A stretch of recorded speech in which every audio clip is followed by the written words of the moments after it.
Kuhn Review, print speaking to the blind, celebrating 40 years of audio newspaper production. Welcome to this week's edition of the National Podcast, recorded at the Bishop Briggs Media Centre by our amazing volunteers. You can get in touch with us via Facebook, Twitter or Instagram using @KuhnReview, that is @ CUEANDREVIEW. You can also contact us directly by emailing information@kuhnreview.com. That is INFORMATION @CUEANDREVIEW.com, or by calling 0141 772 3976. That's 0141 772 3976. This is from the National on Friday the 15th of March 2024 from the news section. First Minister's questions. Humza Yousaf says no complacency on drug deaths. This article is written by Steph Braun. First Minister Humza Yousaf has insisted there is no complacency from the Scottish Government on the deep-rooted problem of rising drug deaths. Douglas Ross and Anas Sarwar both attacked Yousaf at FMQs after figures published by Police Scotland suggested suspected drug deaths increased by 10% in 2023 in Scotland, with 1,197 recorded. Greater Glasgow saw the highest number with 303, followed by Lanarkshire, which had 147, and Edinburgh City with 118. Ross said the situation was Scotland's national shame, while criticising a defence from Drugs Minister Christina McKelvey that the government's plan is working. Meanwhile, Sarwar accused the government of incompetence, pointing out Scotland has 3 times the number of drug deaths than anywhere else in the UK. Yousaf said he was devastated by the rise, particularly as there was evidence of progress the year before, with a reduction in suspected deaths. He said, "We are taking a range of significant actions to try to tackle this insidious problem in our society.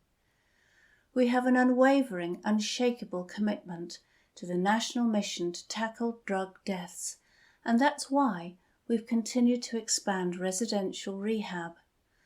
We've provided £50 million a year to community and grassroots organisations that are helping those in their local areas with substance abuse and addiction. We've progressed work with local authorities like Glasgow on safer consumption rooms. We've continued to roll out the carriage of naloxone. This rise is deeply disheartening, but what it will only serve to do from a government point of view is ensure that we continue to rededicate ourselves to tackling one of the most insidious challenges we face in our society. There is absolutely no complacency about the action we have to take." Ross suggested Yousaf had allowed the vital Turning Point 218 service, a rehab service for women, to close in Glasgow. But Yousaf insisted this was a Glasgow City Council decision, adding there remained a whole range of facilities for women facing substance abuse in the city. Yousaf also denied his government a cutting beds, as suggested by Ross, as he said his government invested £38 million for expanding capacity in residential rehab. He added 32 of these beds are operational, with another 38 in the pipeline. Yousaf said, "We are willing to work cross-party in order to resolve one of the most difficult challenges this country faces."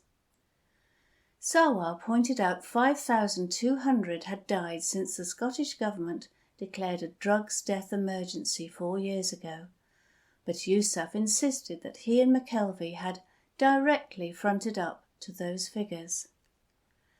The First Minister further insisted government action meant there was now better access to treatment, and the introduction of naloxone kits have been vital to saving lives.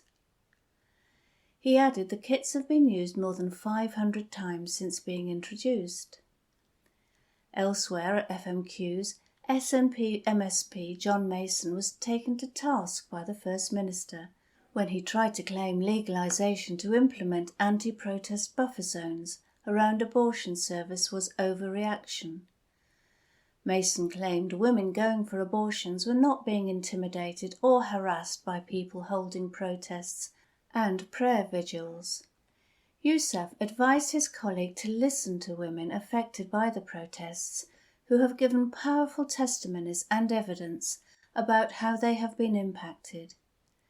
He said, "I think what's so important in this, particularly for men, is to listen to the voices of women, and women tell us and have given powerful evidence and testimony that whatever John Mason's views may be, they feel harm is being done.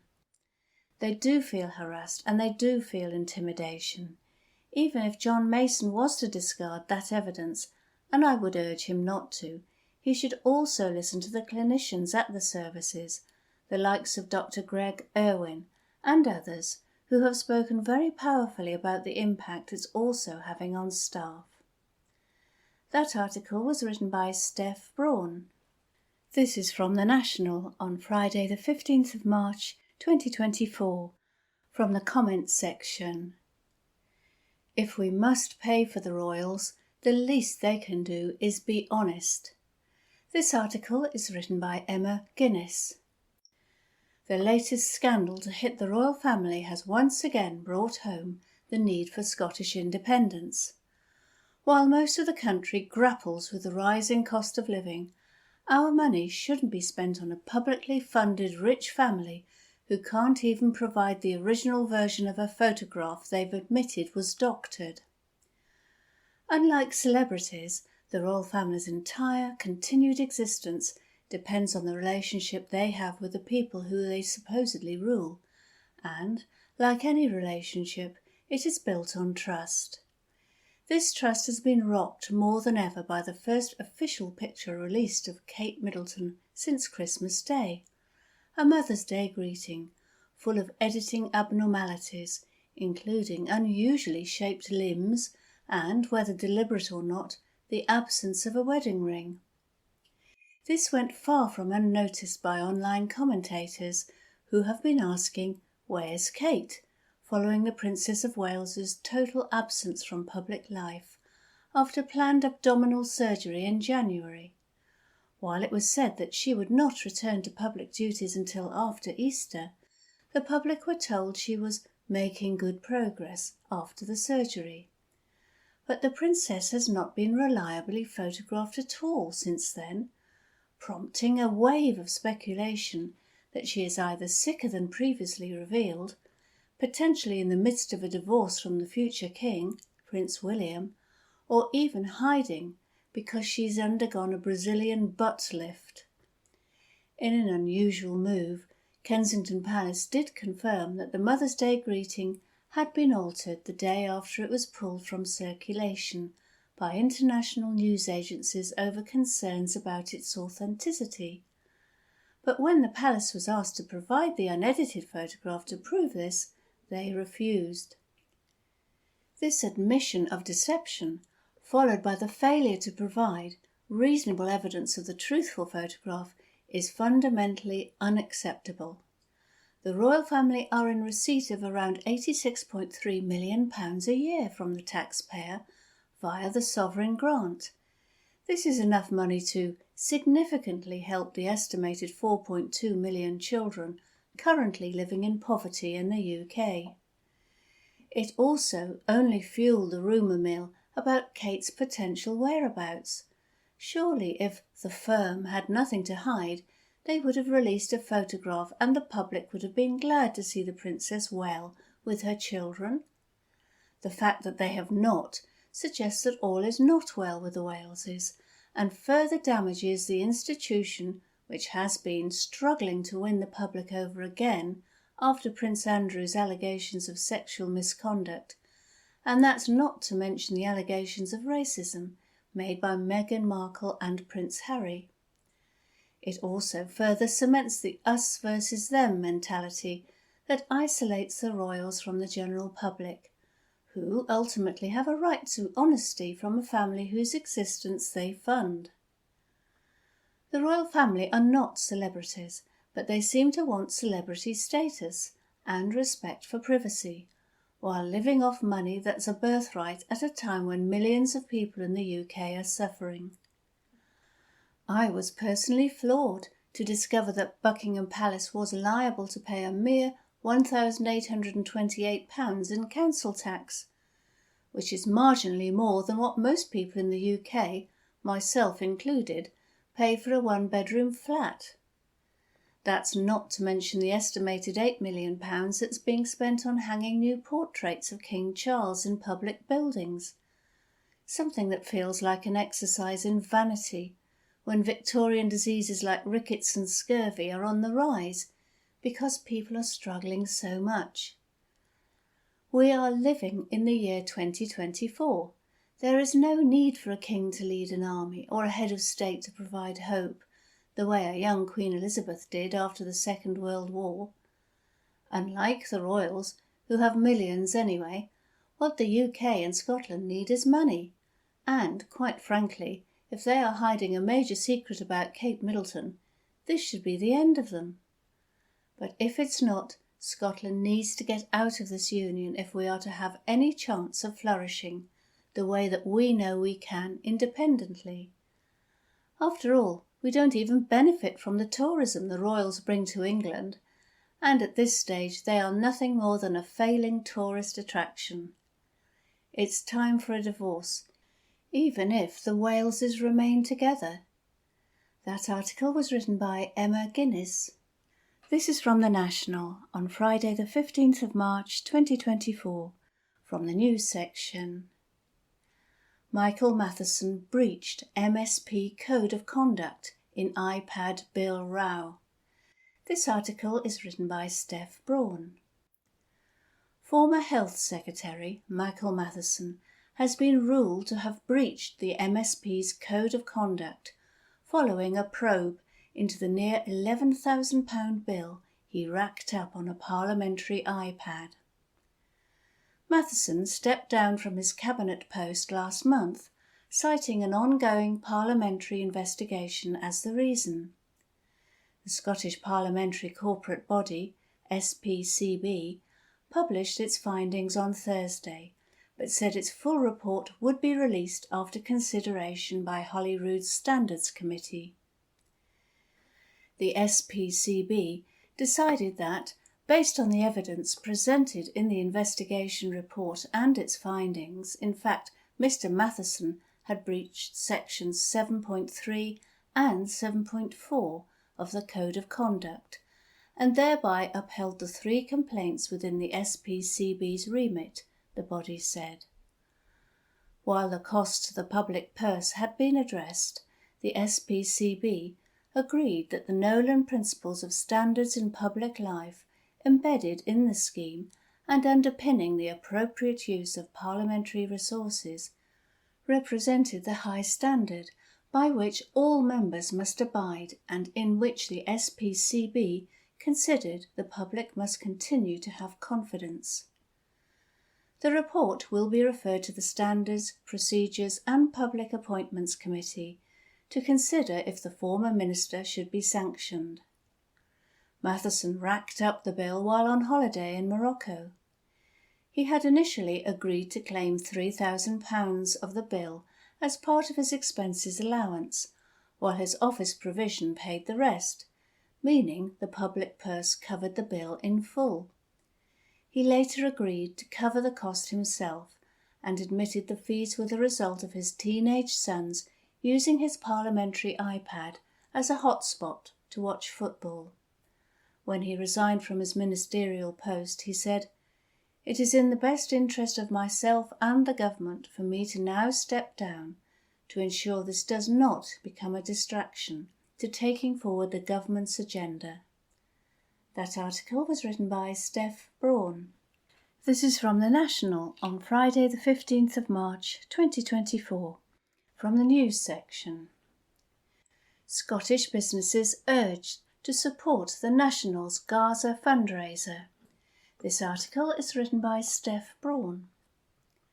Scottish businesses are being called upon to support the National's fundraiser for Palestine. Gordon McIntyre Kemp, CEO of Business for Scotland, has urged businesses to donate what they can to help those suffering in Gaza, something he insists would be humanistic, not political. The National is raising funds for medical aid for Palestinians, and despite setting an initial goal of £15,000, the amount raised has now risen to more than £95,000. The aim is now to raise £100,000 by Saturday, March the 16th. The money raised will help get more urgently needed medical aid into Gaza and distribute it to those in need. We have outlined how important medical aid for Palestinians' work is, as people in Gaza are literally starving. McIntyre Kemp has specifically called on Scottish business community to show support for the fundraiser. He said, "Man's inhumanity to man continues unabated. Maybe we can do nothing about that. Maybe it's too big an issue to address, but we should not feel hopeless or become detached from the tragedy in Palestine, because we can all help, even if it's just a small contribution to the humanitarian effort." Regardless of your political or religious beliefs, or your thoughts on the historical roots of this conflict, the horror and suffering of people, young and old, should prove unacceptable to anyone who has even a modicum of care and kindness for their fellow human beings. Millions of innocent civilians are caught in the crossfire in Gaza. Supporting medical aid, which will save the lives of the civilian victims of this carnage, is humanistic, not political. Scottish writer Val McDermid has backed the campaign, stressing that even a small amount helps. Hollywood actor Alan Cumming has also shown his support, sharing the National's campaign on his Instagram story on Wednesday. That article was written by Steph Braun. This is from The National on Monday, 18th of March 2024, from the News section. DWP error leaves thousands owed £6,250 in back payments. By Joshua Searle. Thousands of people are being told they could be due a share of £500 million following a Department for Work and Pensions error. The DWP owes £500 million in back pay to more than 80,000 people across the UK, including married women, widows and pensioners. Each person who's been affected by the error could be due a back payment of £6,250 on average. A review by the DWP found there had been a possible 82,323 underpayments, mostly involving married women who reached state pension age before April 2016. The Government Department plans to give an update on how much of the money has been paid back to those owed by the end of March. Some groups of people who may be included in those who have received underpayments are people over 80 who were already getting a pension when they turned 80 who should have had their pension increased. Married women who were supposed to get more pension when their husbands retired. Widows and widowers who should have gotten a better pension after their partner passed away. Pensions Minister Paul Maynard said, "The department uses all available resources to identify heirs. In the instance when a response is not received for the initial contact letter, we issue further letters inviting the heir to contact DWP. Pensioners will see their state pension increase by up to £900 next month as an announcement made at last year's autumn statement comes into effect. Chancellor Jeremy Hunt confirmed that the triple lock on pensions would be honoured, with state pensions set to rise from April 1st. Under the triple lock, which guarantees an increase in line with average earnings, inflation or 2.5%, whichever is highest, pensions will increase by 8.5% next month. Opening last year's autumn statement, Hunt said, "After a global pandemic and energy crisis, we have taken difficult decisions to put our economy back on track.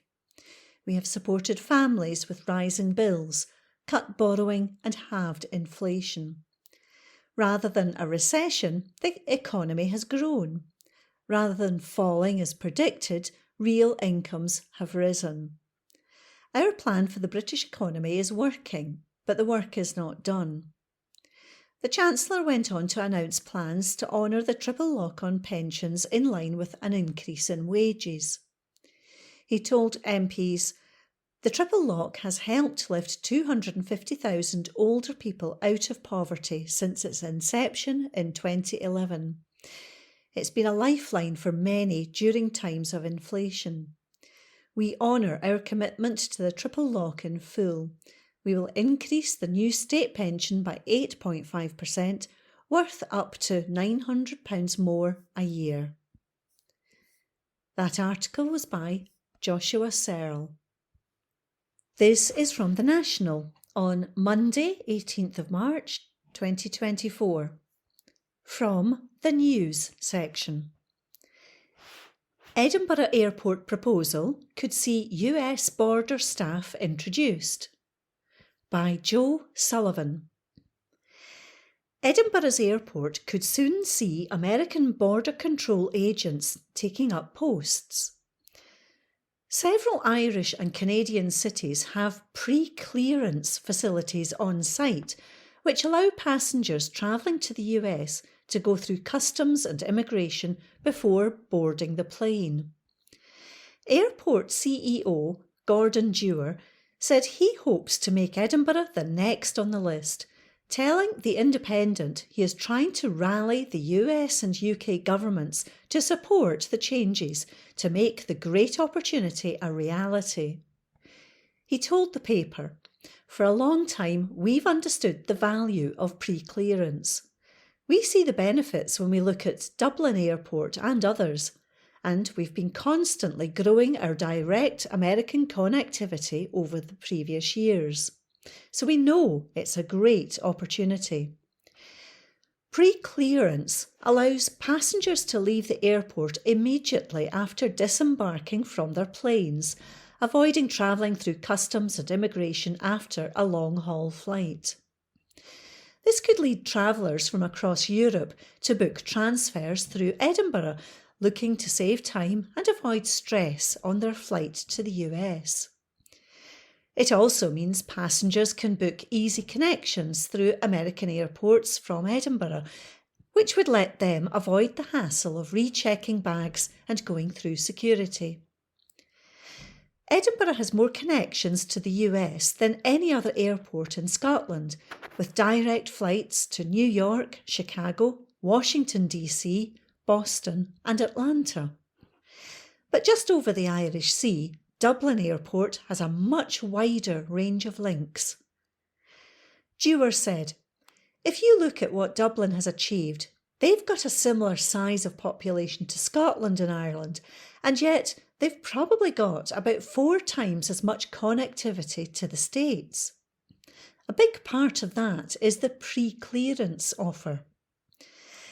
Building a pre-clearance facility would likely give Edinburgh Airport a competitive advantage over other UK airports.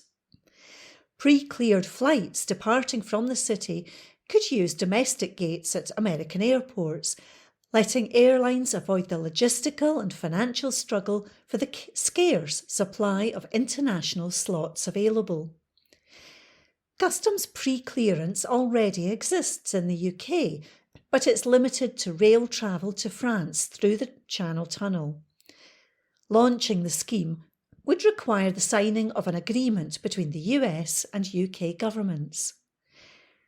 Dewar estimates it would take 2 to 3 years after the signing of an agreement for pre-clearance facilities to be created. That article was by Joe Sullivan. This is from The National on Monday, 18th of March 2024. From the Politics section. GB News.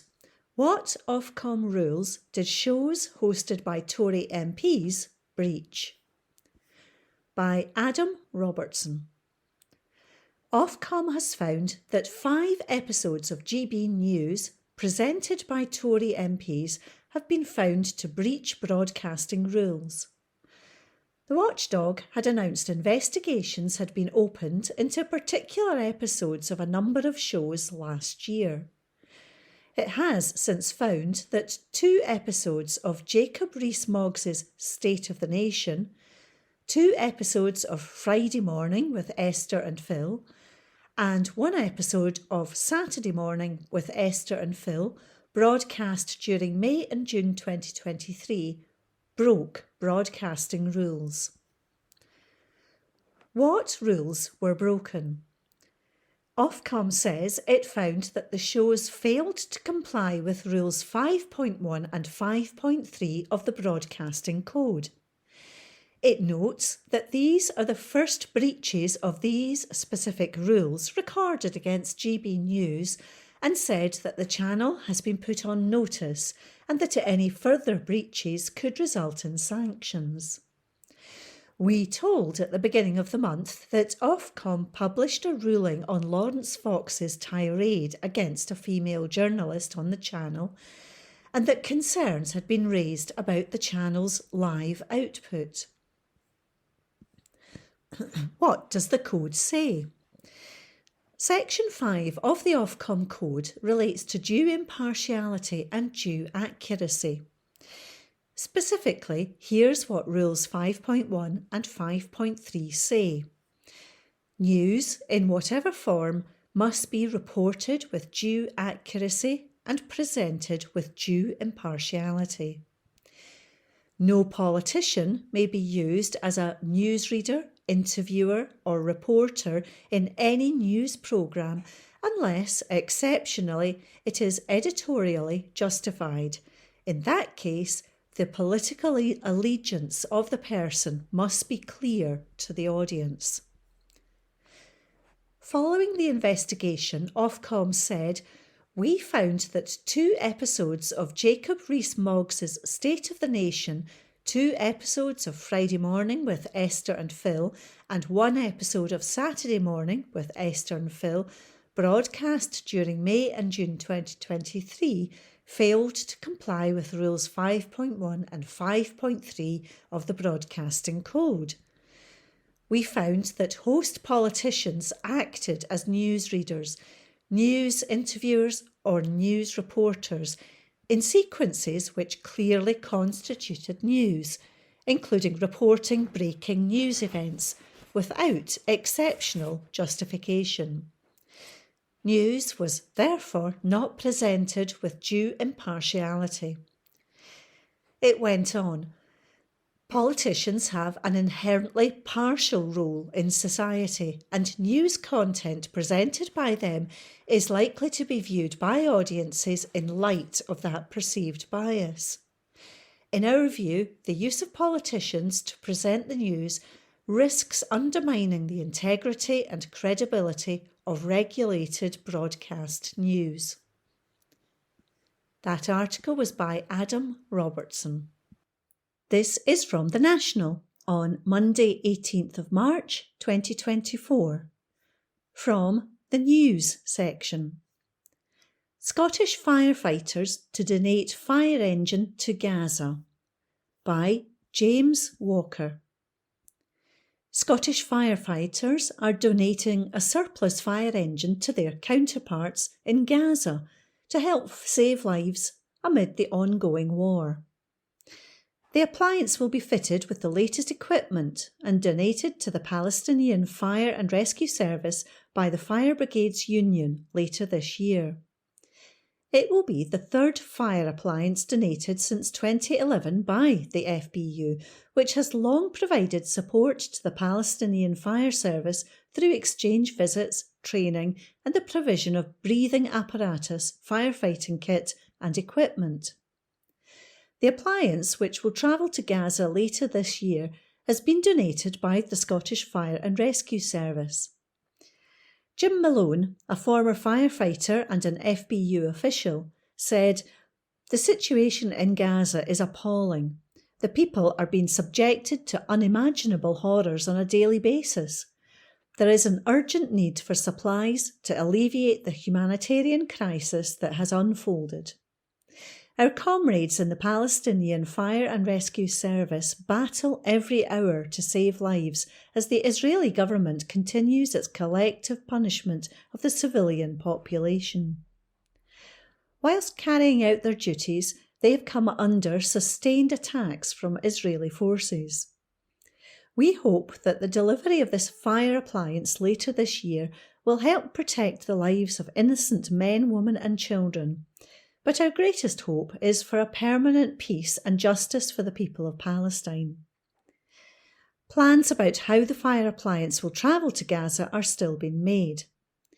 The Gaza Health Ministry said at least 31,645 Palestinians have been killed in the war, which was sparked by the October 7th Hamas attack on southern Israel that killed 1,200 people and saw militants seize about 250 hostages.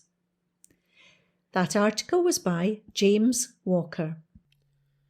From the National, Monday the 18th of March, from the comment section. Our great single parents deserve more recognition and better support. Article by Satwat Rehman, CEO, One Parent Families Scotland. Single parent families make a quarter of all families in Scotland. It is a little known fact that, among the many weird and wonderful awareness days, there is one dedicated to single parents. Single Parents' Day, which falls on Thursday, is a day to pay tribute to the strength and love offered by so many single parents to their children, and to acknowledge just how tough, yet rewarding being a single parent can be.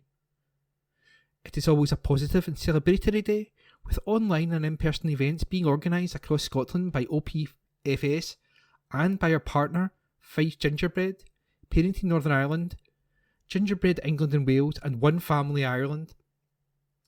This year's theme is recognition, which values single parents' role as sole carers and providers for their children, as well as recognising the need for wider support and structural change, which addresses the inequality and poverty single parent families experience. This year, we are dedicating a full week to spotlighting the financial inequality faced by single parents, the need for childcare, and the importance of good mental health and well-being, community and connection. In Scotland, 90% of single parents are women, and gender inequality is a significant cause of the barriers facing many single parents. By having to combine the role of sole carer and provider for their children, and being unable to pool resources with another adult, single parents and their children are more likely to be in poverty than any other type of household. 38% compared to 24% of all children. Most single mothers are in work and almost half are working part-time, but there is a limited number of job opportunities that fit around caring responsibilities, which should provide a viable route out of poverty. Single parents have been disproportionately impacted by cuts to the UK's social security system, from the benefit cap to the 2-child limit, to the young parent penalty, which scrapped a previous policy of paying parents under 25 the adult rate of benefits. Stricter work requirements recently introduced by the UK government now require single parents in receipt of universal credit to work up to 30 hours once their child turns 3. This is despite single mothers facing multiple barriers when looking for work or to increase their hours, the biggest of which is access to affordable and flexible childcare. Our research shows that 1 in 5 single parents was unable to afford childcare, and a Scottish Government survey found that single parents were twice as likely as couple households to have difficulties covering the cost of childcare. Investing in childcare is essential to lifting children out of poverty. Only when the childcare services meet their needs will single parents have equal opportunities to enter and progress in employment. caring for children is vital for a successful economy. Many single parents, especially those caring for disabled children, work in the care sector, receiving low wages due to the undervaluation of care work. OPFS is proud to be part of a coalition of almost 50 organisations that wants to see care given its rightful recognition, an issue we are highlighting as part of Single Parents Week. A new national outcome on valuing and investing in care, and all those who provide it, would commit the Scottish Government to placing care at the very heart of Scotland's future economy. A recent survey on single parent discrimination by campaigners Single Parents' Rights revealed that many single parents feel invisible due to a lack of understanding of their needs. Changing societal attitudes towards single parent families requires not only cultural shifts, but also policy changes that value and support single parents and their children reaching their full potential. During this year's Single Parent Week, we want to show there is a community and support out there. Isolation is one of the hardest aspects of being a single parent. We want to challenge stereotypes and send a clear message that people in Scotland and around the UK stand in support of the many single parents out there who are doing a fantastic job raising their kids. And that was a comment piece by Satwat Rehman, CEO, One Parent Families Scotland. For more information on One Parent Families Scotland and open days and events during Single Parents Week 2024, see opfs.org.uk. The National, recorded on Tuesday 19th of March 2024. The Culture section. Exclusive. Jim Reid of the Jesus and Mary Chain on touring, sobriety and Scotland by Adam Davidson. While making the latest The Jesus and Mary Chain album Glasgow Eyes, frontman Jim Reid spent a lot of time thinking about the what-ifs or what could have beens as he reflected on the significant moments that shaped the band in his life. One moment in particular that stuck with Reid was the infamous performance at the House of Blues in Los Angeles in 1998, which is the focus of a new song, Jam Cod. The gig ended after just 15 minutes when Jim and his brother William brawled on stage as they wanted to kill each other. Following the fight, the future of the band looked doomed as the pair went their separate ways, not reuniting until 2007. Reid said that in hindsight, the Jesus and Mary Chain probably didn't need to break up for as long as they did. Why it happened was complicated, but for one reason or another, William and I had veered off in different directions, he says. Creatively, not so much, but in every other aspect of our lives, and we just argued about everything. If we'd taken a year away from the band and not seen each other for that time, we would have realised that it was worth saving. But we were in this mad situation where it was obviously going to explode at any second. Reid believes that management, or someone close to the band, should have stepped in and advised them to take a little break. Instead, they booked the brothers for a 3-month tour across the US.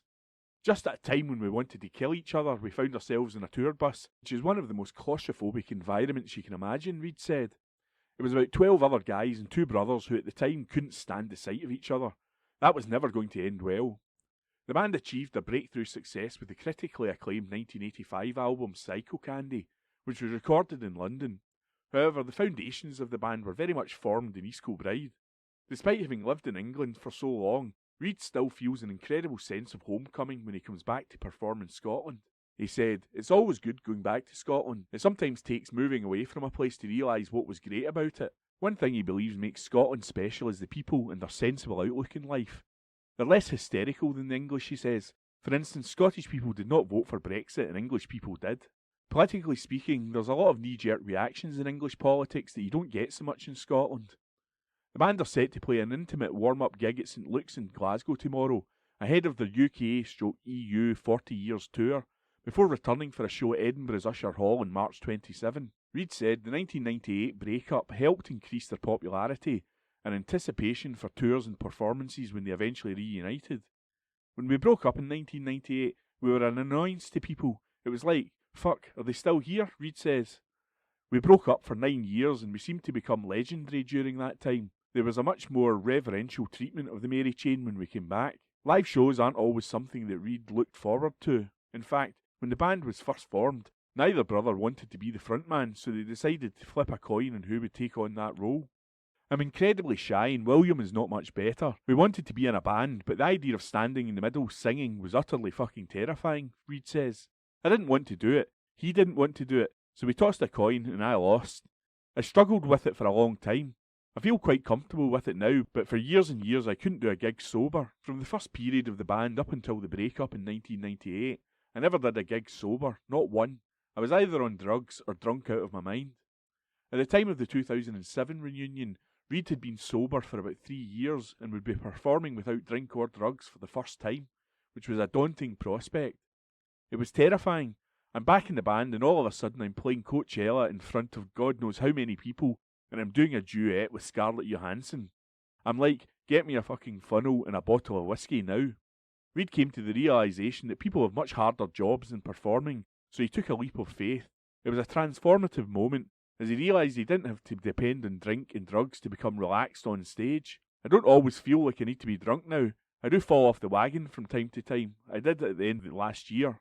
Reid says, I was on the bottle again when I was working on this record, but I'm sober now. It's just the way it works. I tend to get sober for about 5 years and then something happens. Glasgow Eyes is out on Friday. It can be ordered at themarychain.com, where tour details are also listed. By Adam Davidson, The National, recorded on Tuesday, 19th of March 2024. The Culture section. Scottish Museum named as country's most popular attraction. By Adam Robertson, multimedia journalist. The National Museum of Scotland has continued to be Scotland's most popular tourist attraction, with 2.2 million visitors last year. The Edinburgh site, which houses everything from scientific artefacts to natural specimens, saw off competition from the likes of Edinburgh Castle and Glasgow's Borough Collection to boost its footfall by more than 200,000 compared to 2022.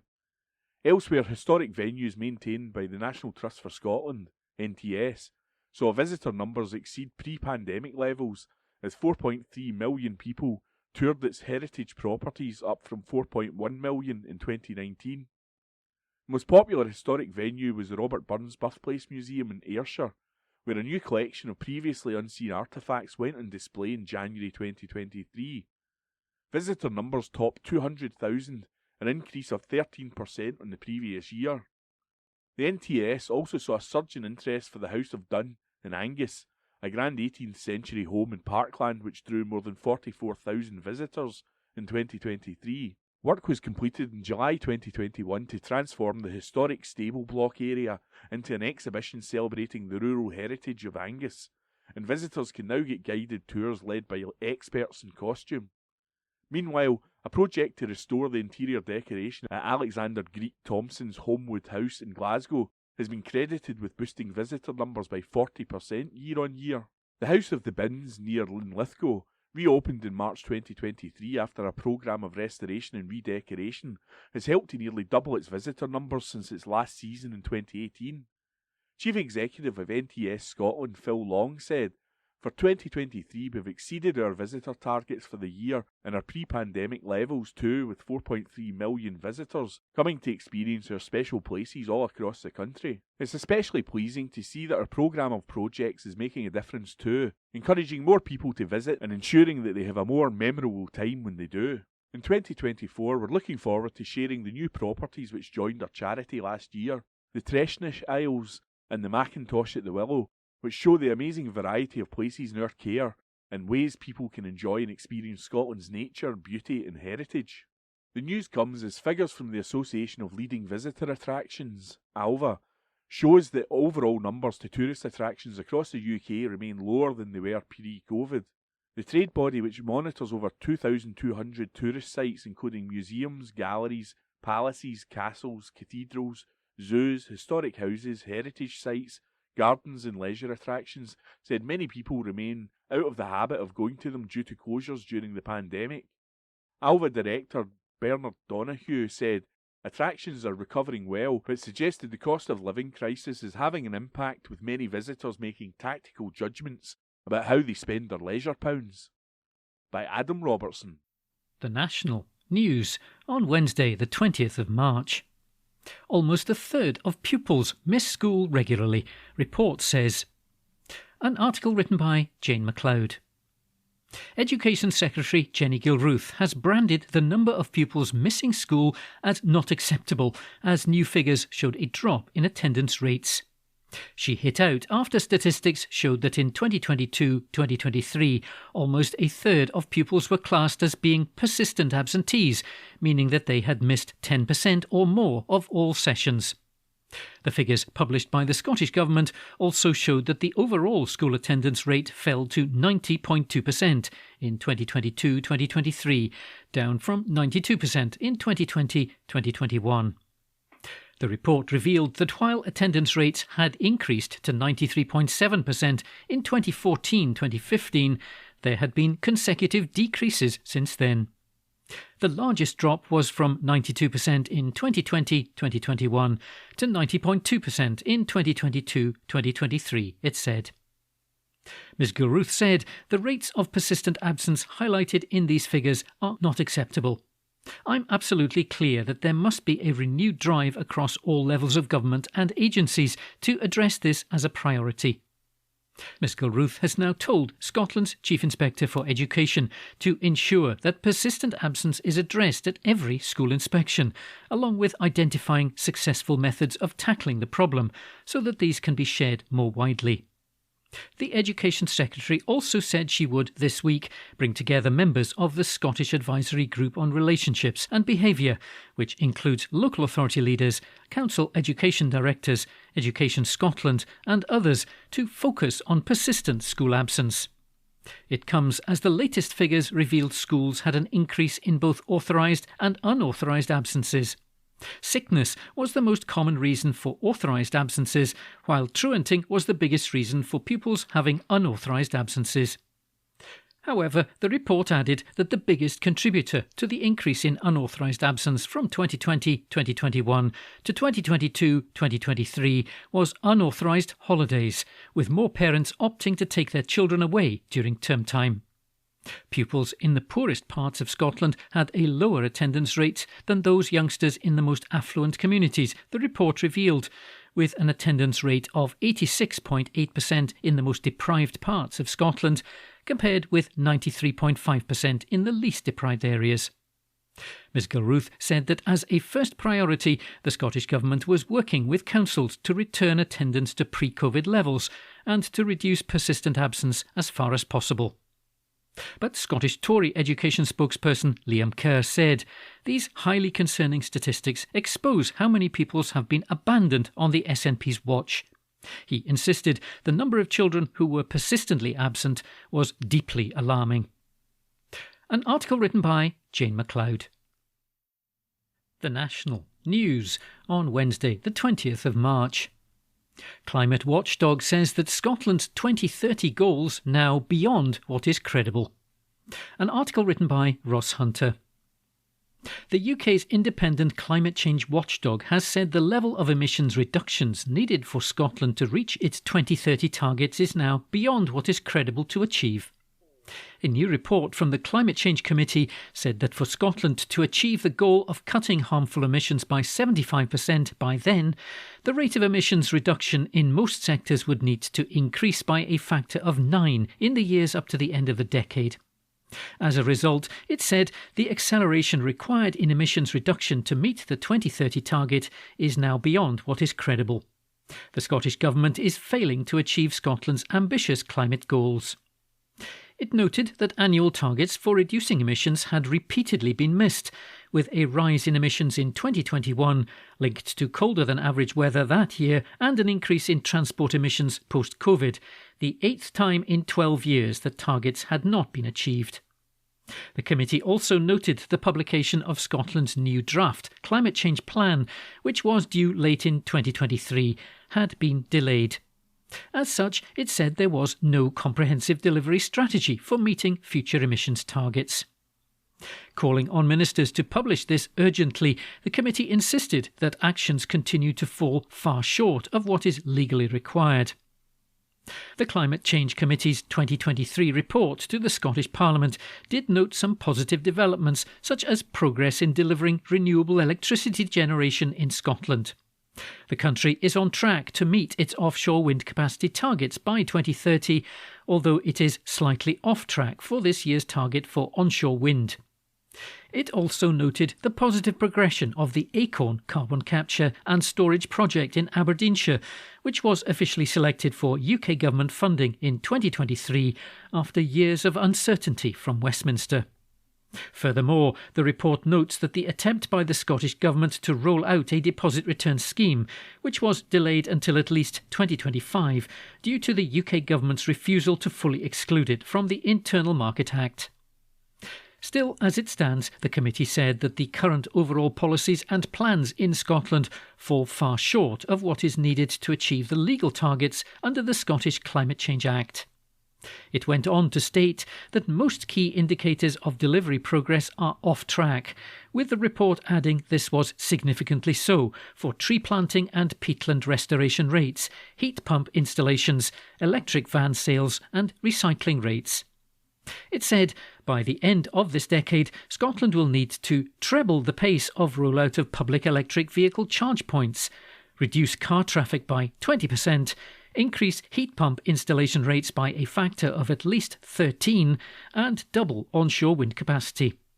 Woodland creation will need to more than double by the mid-2020s and peatland restoration rates need to increase significantly. Looking at transport, the Climate Change Committee said sales of electric cars and vans were lower than in the UK as a whole, with only 2% of new vans sold in 2022 being electric models. While there is an ambitious target to reduce the number of kilometres driven by motorists by 20% of 2019 levels by 2030, the committee added a clear strategy on how this will be achieved is still missing. Professor Piers Forster, interim chairman of the Climate Change Committee, said, "Scotland has laudable ambitions to decarbonise, but it isn't enough to set a target. The government must act. Scotland's climate change plan needs to be published urgently so that we can assess it. We need to see actions that will deliver on its future targets." Environmental campaigners also demanded action from ministers, with Friends of the Earth Scotland head of campaigns Imogen Dow saying the chickens have come home to roost for a Scottish government that has repeatedly failed to implement the changes needed since the introduction of the climate targets over a decade ago. This is an embarrassing and abject failure of politicians to deliver on their legal commitments to the Scottish people. The Scottish Government was contacted for comment. An article written by Ross Hunter. The National Politics on Wednesday the 20th of March. Ian Livingstone defends the probe into SNP finances almost a year on from the arrests. An article written by Adam Robertson. Police Scotland's former Chief Constable has defended the long-running investigation into SNP finances. Ian Livingstone has spoken to this week's Herald on Sunday, almost a year on from when the inquiry escalated, with the search of the home of former First Minister Nicola Sturgeon and her husband Peter Murrell. So far, both Miss Sturgeon and Mr Murrell, as well as former SNP Treasurer Colin Beattie, have all been arrested and released without charge. The operation was first launched in July 2021. Mr Livingstone left Police Scotland last August and is now leading Operation Kennevo, a long-running investigation relating to the Troubles in Northern Ireland. He was pressed on concerns the ongoing investigation is damaging the SNP in the run-up to the next general election. "We have always acted in the interests of justice and the rule of law. The political circumstances are around us at all times," he said. "I know we've acted with due process, but I've been retired a matter of months now, and the matter of branch form is no longer a matter for me." He was further pressed on whether or not a £110,000 campervan at the centre of the investigation should be returned. The vehicle was towed away by the force last year from outside Miss Sturgeon's mother-in-law's house in Dunfermline. Asked if this should be returned, he said, "I don't think anything should be happening until there is a decision from the Crown Office." Last week, SNP Westminster leader Stephen Flynn joked that the campervan could be given to the Tartan Army for Euro 2024 in Germany. He also said he still believed comments he made last year when he said the sooner Operation Branch Form is over, the better for everyone. "I said the sooner things come to a head for everyone, the better it is, and I still believe that," he said. Mr Livingston also said he would not give advice to his successor, Joe Farrell, saying it would be inappropriate to do so, but that he wanted both her and the force to do really well. He also rejected criticisms, including from the SNP's Chief Executive Murray Foote, that the operation had been heavy-handed in the search of Miss Sturgeon's and Mr Murrell's home, including the erection of an evidence tent outside the couple's home. He said, "I think it was proportionate and necessary, as I said at the time, and I still believe I would have been in neglect of duty had we not acted as we did." A Police Scotland spokesperson told the Herald, "As the investigation remains ongoing, we are unable to comment." It's understood that the Crown Office and Procurator Fiscal Service has not received a standard prosecution report on Operation Branch Form. A spokesperson for the Crown Office and Procurator Fiscal Service said, "Senior professional prosecutors from the service and an advocate depute are working with police on this ongoing investigation. It's standard practice that any case regarding politicians is dealt with by prosecutors without the involvement of law officers. All Scotland's prosecutors act independently of political interference. As is routine to protect the integrity of ongoing investigations, we do not comment in detail on their conduct." An article written by Adam Robertson. The National News on Wednesday the 20th of March. New images show the deterioration of a Trident sub. An exclusive article written by Xander Elliots. The UK government has been urged to come clean on the state of the nuclear infrastructure at Faslane after new images of a submarine returning from patrol showed obvious rust and missing panelling. The Vanguard-class submarine, one of 4 which are supposed to patrol the oceans, carrying the UK's nuclear weapon deterrent at all times, was photographed by locals near Helensburgh as it returned from a patrol mission which lasted in excess of 6 months. Patrols have grown longer and longer in recent years in order to cover for the fact that 2 of the UK's 4 Vanguard-class nuclear submarines are currently in maintenance, and 3 of them should already have been retired. The submarines each had a 25-year lifespan, limited by the lifespan of major components, and either commenced sea trials or saw their reactors go critical in 1992, 1994, 1996 and 1999. The images of the Vanguard-class submarine returning to Faslane last weekend show the anti-sonar anechoic tiling which lines the craft's exterior was missing in parts, with large sections of rust also visible. Last year, reports which the Royal Navy have not denied said that one submarine nearly met with disaster due to a broken depth gauge. The problem meant that the crew was continuing to descend without knowing that they were approaching crush depth, the point at which the pressure on the submarine could cause it to implode. And last month it was reported that the test firing of a Trident missile from one of the Vanguard-class submarines had failed for the 2nd time in a row.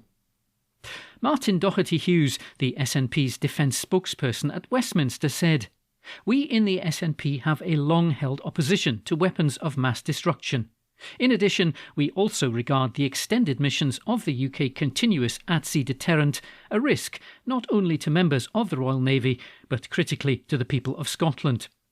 The well-known failures in the nuclear deterrent infrastructure should concern not only those of us opposed to nuclear weapons, but anyone who supports them. It's time for the Ministry of Defence to come clean on these failures." David Cullen, the Executive Director of the Nuclear Information Service research organisation, said, "This is the 2nd consecutive patrol lasting more than 6 months, and the latest in a succession of long patrols. Even supporters of the UK's nuclear weapons have expressed concerns about the impact on crews from these patrols, which are the result of reliability problems and the increasing maintenance requirements of the Vanguard fleet. Alongside the massive cost rises we're seeing in the nuclear weapon upgrade projects, the Ministry of Defence is clearly struggling to maintain their nuclear posture." Earlier this year, concerns were raised about the state of the UK's nuclear infrastructure by Dominic Cummings, the former chief advisor to former Prime Minister Boris Johnson. Mr Cummings said that in 2022, Prime Minister Rishi Sunak had approached him for help with the next general election campaign, and he had asked for several conditions in return. One of these, he said, was addressing the fundamentally critical issue of the scandal of nuclear weapons infrastructure, which is a dangerous disaster and a budget nightmare of hard-to-believe and highly classified proportions. Lynn Jamieson, the chair of the Scottish Campaign for Nuclear Disarmament, said, "The reality is that Britain has never been able to afford the nuclear weapons system the UK government cling to as an act of irrational faith. The long duration of submarine patrols, the increased incidence of accidents and incidents, and the obvious physical deterioration of vessels all indicate the perilous state of the British nuclear weapons system that is hosted in Scotland." Scottish Green MSP Ross Greer added, "Repeated serious safety concerns have been raised and the number of alarming incidents continues to rise. But even putting those very important issues to one side, there is simply no moral case for nuclear weapons. They are a grotesque and deadly Cold War relic and have no place in Scotland." A Royal Navy spokesperson said, "Our continuous at-sea deterrent protects us and our NATO allies every moment of every day. We are immensely grateful to the submariners on board and their loved ones for their commitment and dedication. While we do not comment on patrol lengths, we take safety very seriously, and all submarines go through rigorous safety checks before any patrol." An exclusive article written by Xander Elliots. The National Politics on Wednesday the 20th of March. First Minister and Nicola Sturgeon pay tribute to Mark Drakeford. An article written by Adam Robertson.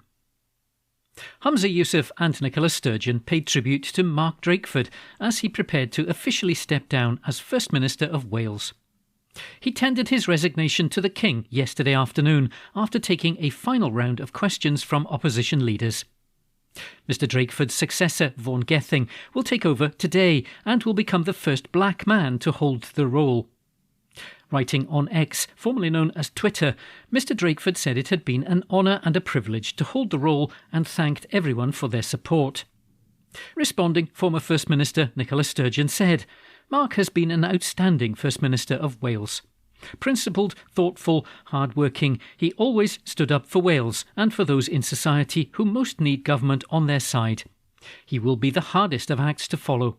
I will always be grateful for his counsel and friendship while I was First Minister, particularly as we negotiated the toughest of times during COVID. I wish him all the very best for the future." Mr Yousaf wrote, "My very best wishes to Mark Drakeford, a model public servant who has rightly earned the respect of colleagues across the political spectrum. Mark has been a strong defender of devolution and has always been a friend of Scotland. I wish him all the very best for the future." After his last First Minister's questions, Mr Drakeford was banged out by members from across the chamber. The outgoing First Minister has been in post since 2018, when he took over from Carwyn Jones. Mr Drakeford announced his intention to stand down late last year. He dealt with personal tragedy last year when his wife of 46 years, Claire, died suddenly, aged 71. Mr Drakeford said his advice for his successor was to be ready for any question, saying he treated it like preparing for finals. The 69-year-old described Mr Gething, who is 50, as a careful and considered person and said he looked forward to supporting him from the backbenches. An article written by Adam Robertson. The National on Wednesday the 20th of March. Opinion. Why the media is complicit in extreme narrative around Humza Yousaf. A column written by Caitlin Logan. According to Godwin's law, as any discussion on the internet goes on, the likelihood of someone being compared to the Nazis or Hitler increases. But when is a comparison to Nazi Germany appropriate to make? Not when referring to the Tories' dehumanising language about asylum seekers in Britain today, as Gary Lineker discovered last year. Aside from his brief suspension by the BBC from presenting Match of the Day as a result of his comments, which ended after many of his colleagues chose to boycott the programme in solidarity, Mr Lineker was accused by none other than former Home Secretary Suella Braverman of diminishing the unspeakable tragedy of the Holocaust. Certainly not when comparing the actions of the Israeli government in Gaza, Even descriptions of the ongoing atrocities in Palestine as a genocide have been routinely denounced as offensive and anti-Semitic. MP Kate Osama can attest to this, as she has now been suspended for nearly 2 months from the Labour Party for listing Gaza amongst the genocides which should be remembered on Holocaust Memorial Day. But if you're talking about the First Minister and leader of the SNP's wish for the Tories to lose their seats in the upcoming general election, well, an outright comparison to the Nazis is perfectly acceptable. At least, that's the impression one could come to from BBC Radio Scotland's decision to air a text from a listener who reacted to Humza Yousaf's stated aim to use this election to make Scotland Tory-free by describing this as Humza's final solution for dealing with the Tory problem. This, of course, is a reference to the chilling euphemism used by Nazi Germany's leaders, who said the Holocaust was their final solution to the Jewish question. The comment, read out by BBC presenter Kay Adams, characterised Mr Yousaf's comments as slowly getting rid of all political opposition.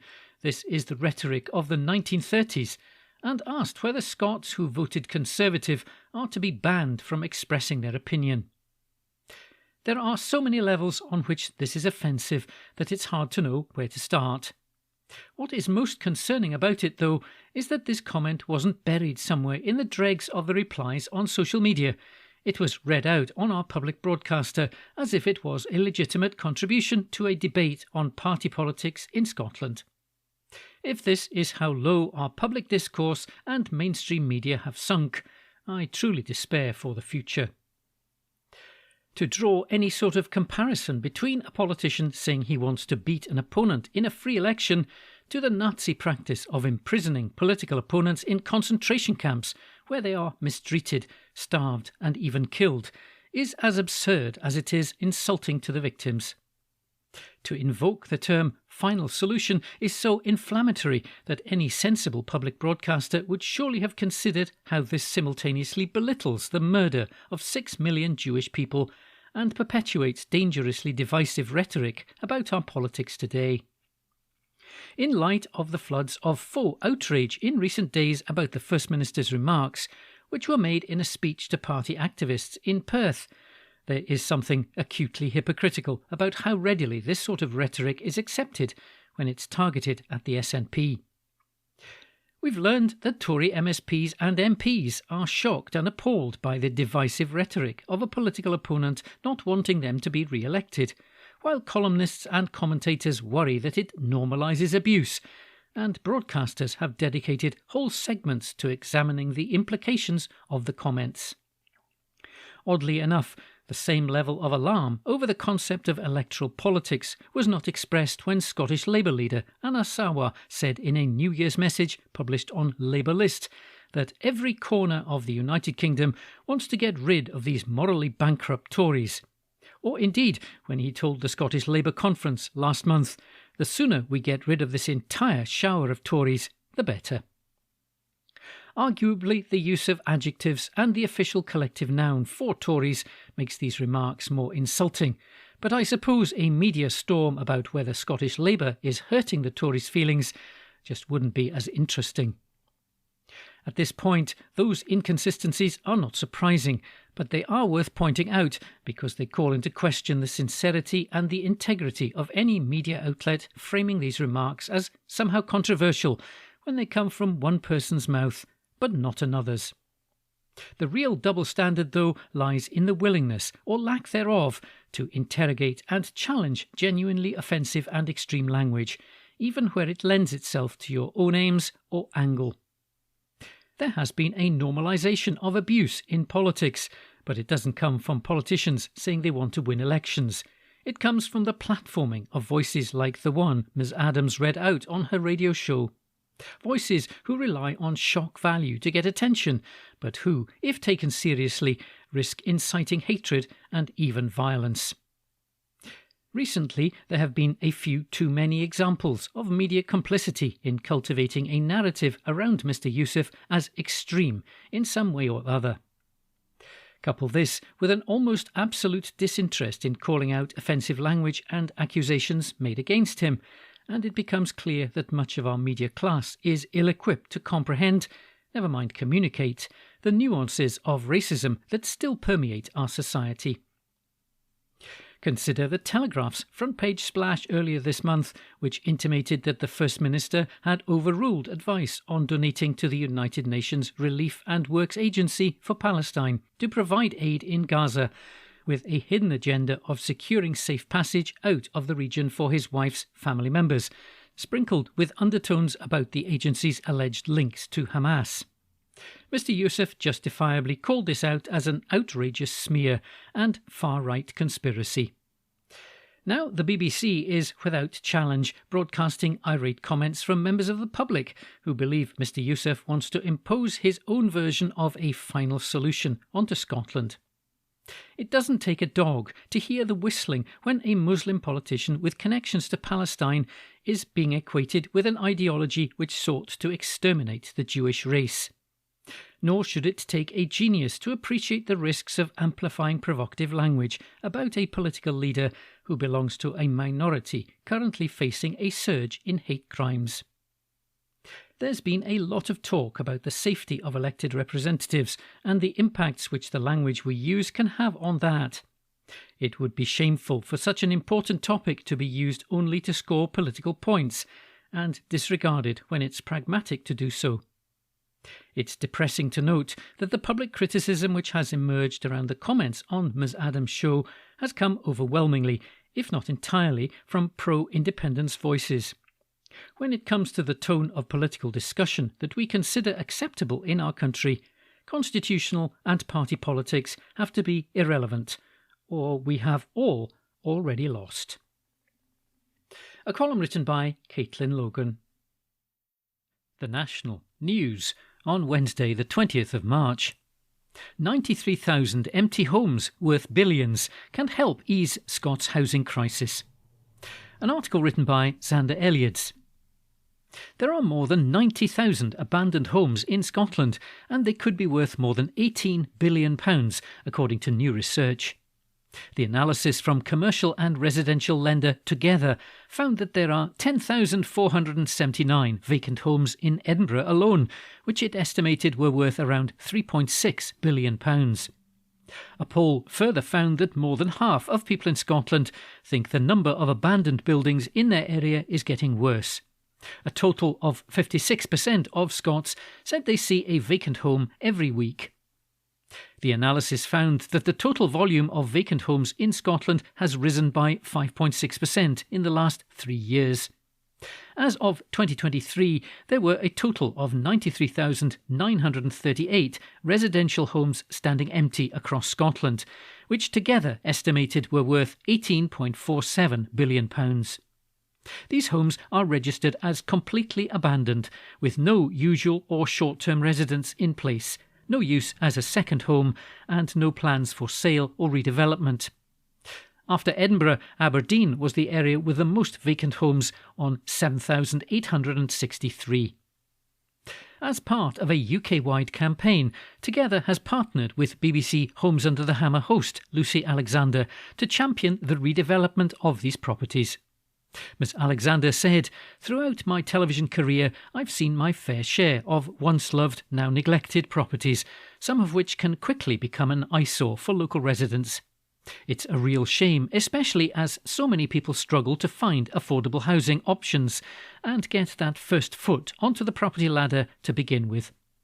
Spotting those property hidden gems can really help potential buyers and developers open the doors to a newfound building opportunity, be it for housing, the creation of a new business, or a restorative project. So many existing sites today could see their former glory restored and new purpose given if the right support can be put in place."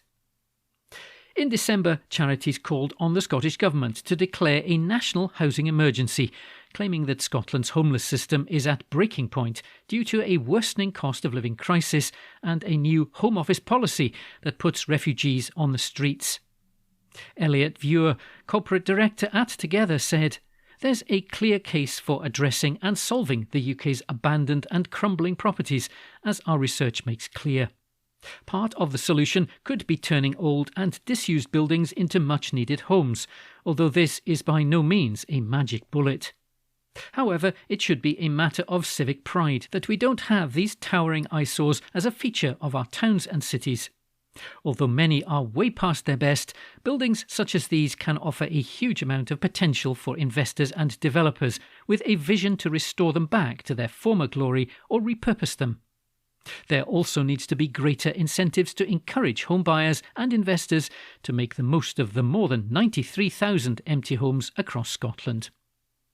Mr. Viewer added, "In both cases, we need a joined-up and pragmatic approach from the property industry and government, allowing us to reap the rewards of wider economic benefits, while preserving our architectural heritage and creating places for people to live." Together's analysis on the number of empty homes in Scotland uses Scottish Government data, as well as figures from local authorities. The expected average prices of the empty properties were estimated using land registry data. Polling was conducted by census-wide research between February the 21st and February the 23rd among 2005 UK adults and is weighted to be nationally representative. An article written by Xander Elliots. This is from The National on Thursday, 21st March 2024. From the comment section. Here's how to cut Scotland's material consumption levels. By Kim Pratt, Friends of the Earth Scotland Circular Economy Campaigner. In Scotland, the way we use materials is extremely wasteful. When we buy things, from clothes and laptops to toasters and washing machines, they often break easily and are difficult to repair. Many products, especially food and drink containers, are actually designed to be used once and then thrown away. This means everyone buys more and more stuff, which boosts the profits of big businesses, but it's expensive for consumers and a disaster for the planet. The more resources we extract from nature, the more damage we cause to our environment and to the lives of people around the world. The drive to use ever more materials is linked to our growth-obsessed economy. The easiest way for businesses is to increase their profits is to sell more, which means the demand for more materials always rises. But this endless demand for more materials is strangely out of line with the Scottish Government's story about carbon emissions. They claim Scotland's carbon emissions are shrinking, but how can this be if our economy keeps growing, fed by ever-increasing material consumption?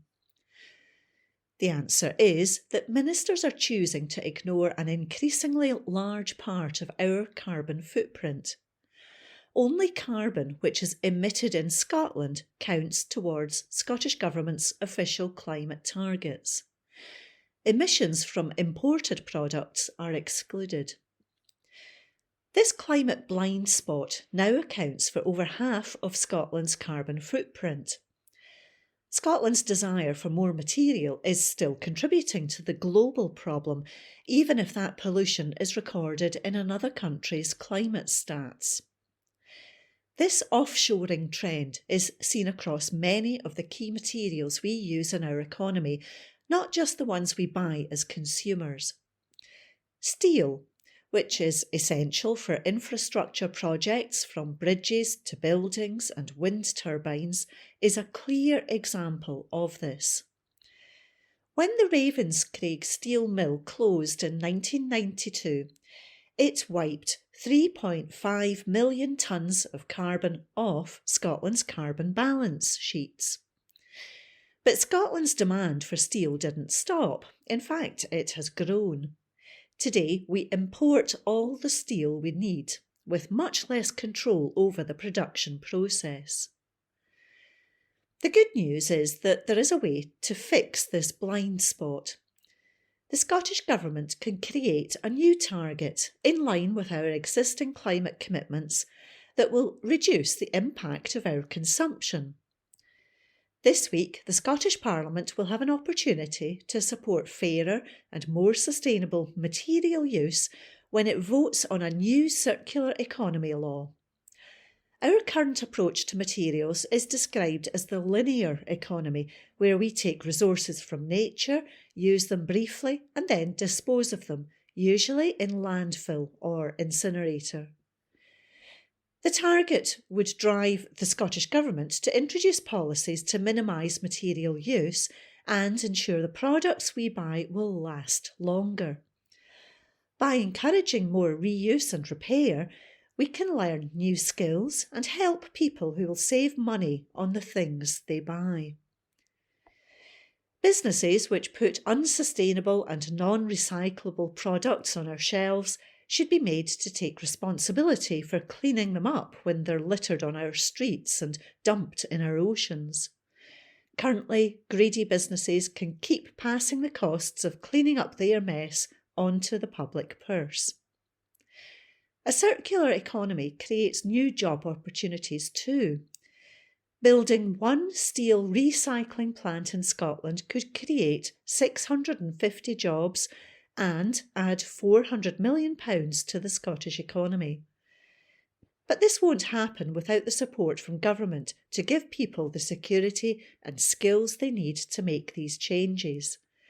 The new circular economy law must recognise this. Creating a world with less stuff can bring benefits for everyone. It means the things we buy are better made and are easier to fix, as well as cutting carbon emissions and creating jobs. But we must act now before the whole world turns into one big rubbish dump. Ignoring how much our imports damage the planet doesn't stop it happening.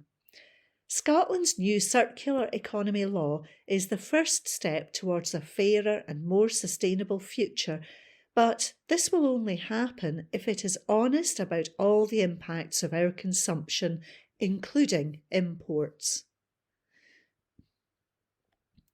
That article was by Kim Pratt, Friends of the Earth, Scotland Circular Economy Campaigner.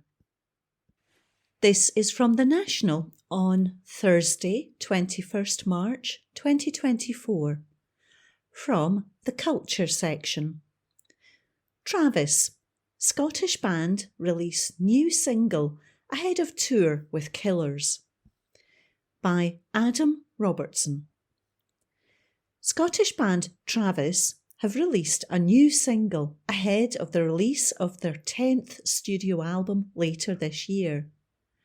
The Scottish rockers, led by Fran Healy, will release LA Times on July 12th this year and released their latest single, Gaslight, on Thursday. The latest album will arrive 25 years after the band released their breakthrough #1 album, The Man Who. Travis are set to begin a huge live season this summer, performing with the Killers across their 16-date UK arena tour through June and July. Speaking about the new single, Gaslight, Healy said, "I read a few weeks ago that gaslighting was the most web-searched word in the world. We are living in a time where our realities are being warped by bosses, leaders, friends, teachers and politicians. It really is everywhere. Gaslighters want to control you. They tell you things which undermine your confidence in yourself and make you question reality, and it makes you feel like you're going crazy." Travis were first formed in the Glasgow School of Art in the 1990s and are best known for their much-loved records The Man Who, The Invisible Band and The Boy with No Name. That article was by Adam Robertson. That concludes this week's edition of the National Podcast. Please remember to subscribe to our channels at Review and tell your friends about our service.